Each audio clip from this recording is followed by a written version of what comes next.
the front line of Destiny Rescue's work are intelligence gatherers and rescue agents, risking their lives to identify and extract children who've been trafficked into the sex industry.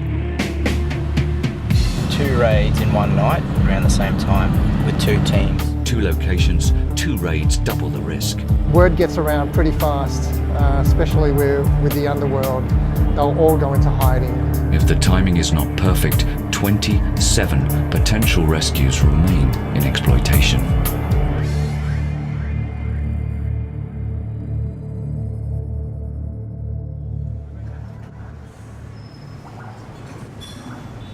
It's all come down to tonight.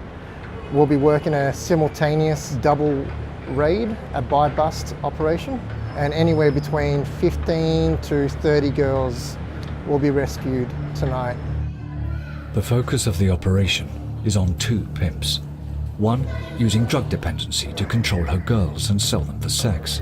The other hosting sex parties at a local karaoke bar and specializing in the supply of teenage virgins. Both pimps will be targeted tonight, and it will take 2 teams to execute the raids. I'm just going to put the marked money in a safe box. We've got to get this over to the crime lab, get it wiped and dusted. Tonight will be particularly risky and sensitive because of the area, but also because of the style of operation. Things have to be timed very well, since we are working in 2 separate areas. We go to a squatter area, informal settler area. This place, Tondo, it's one of the most dangerous places here in Manila. Anyone can just shoot you. Like a nice Christmas gift.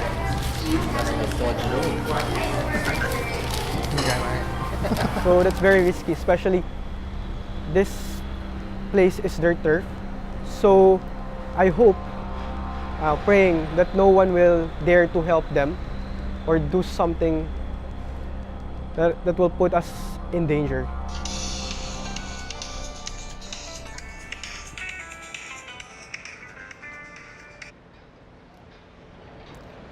Hello. Yes, Captain. This team will be leaving here in about 30 minutes. We're just making sure that all of our batteries are charged, that we're ready for tonight. And I guess we'll see you there in about an hour and a half. Due to the differing locations, the agents travel separately to the briefing, where they will prepare in detail for the night's events.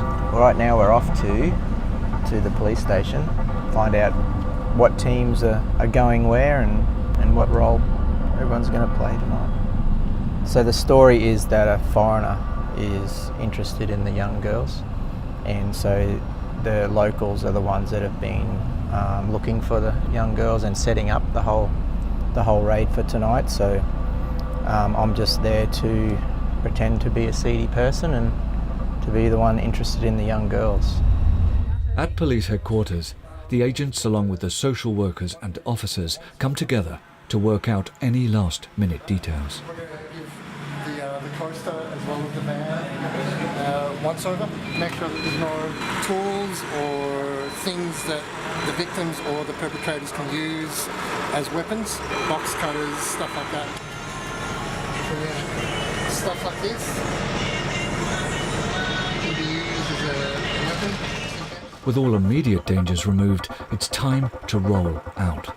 Team 1 to the pimp using drugs to get her girls addicted, and Team 2 to the karaoke bar. Team 1 travel to pick up Betty, the drug-using pimp and her girls.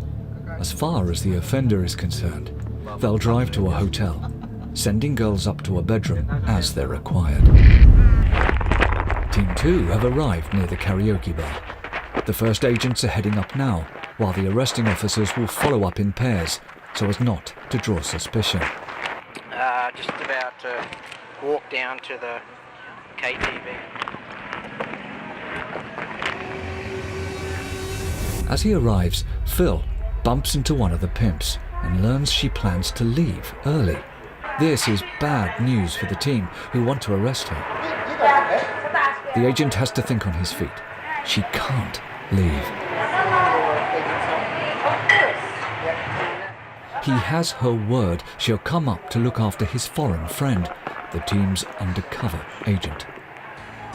He now has to communicate the risk to the arresting officers. They're waiting in a room 1 floor down from where the suspect will be apprehended. Having now been informed of the pimp potentially leaving early, tensions are high. The pimp is going home already because she is with her 5-year-old. The reason for the pimp's change of plans suddenly becomes clear. Her son is with her. The agents need to ensure she stays, but it's a tricky situation. They need to make a plan for his safety after the arrest. Phil has managed to keep the pimp in the room, claiming he wants her there when his friends arrive. For now, the plan is in place, and the game of waiting for as many girls as possible to arrive begins. Team 1 arrives at their rendezvous, and the girls with the pimp pile into the van. Burn agent Steve stages a phone call. Yeah, James, don't worry. Yeah, we just got here. I know you're tired.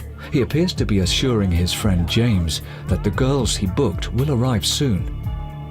This deception adds weight to the facade of more foreigners joining the party. I'll make sure that she doesn't look anything like your wife. It's gonna be fine. They'll be cute. They look really cute right now. Don't worry about it. All right. The pimps believe the plan is that the foreigners will choose the girls they like while inside the van, pay, and then take their preferences into the hotel. I gotta go. They're all here now. The actual plan is once the money is exchanged between the agents and the pimps, the arresting officers will be given the signal to bust the operation. The agent speeds the operation along. Once the money is exchanged, arrests can be made. Here. The agent pretends to escort Roy into the hotel to get him acquainted with his room, while the arresting officers have been given the nod to move in.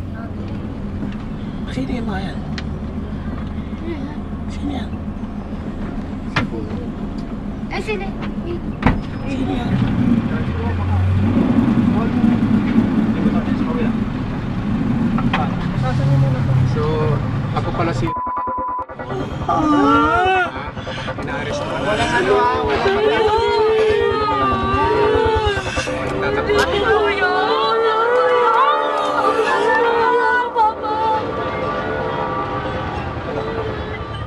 As Team 1 make their arrests, Team 2 are still waiting.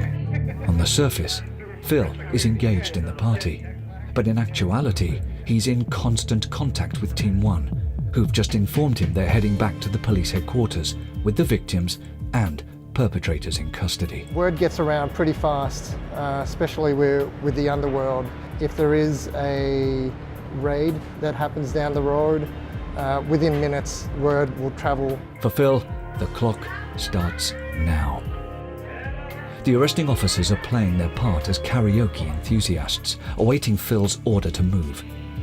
He's trying to wait for as many girls to show up as possible. He also needs to make sure the pimps believe more foreigners are coming, and that's the only reason they're waiting before beginning the activities. You like to sing? Phil makes a call. It's time to move. He sends an agent to let the waiting arresting officers know. Okay, magandang gabi ha. Mga pulis kami. Kalma lang kayo mga bata ha. Wala kayong kasalanan ha. Kalma lang. When the pimps realize what's happening to them, the wailing begins, and the agents want to move fast to avoid unnecessary conflict.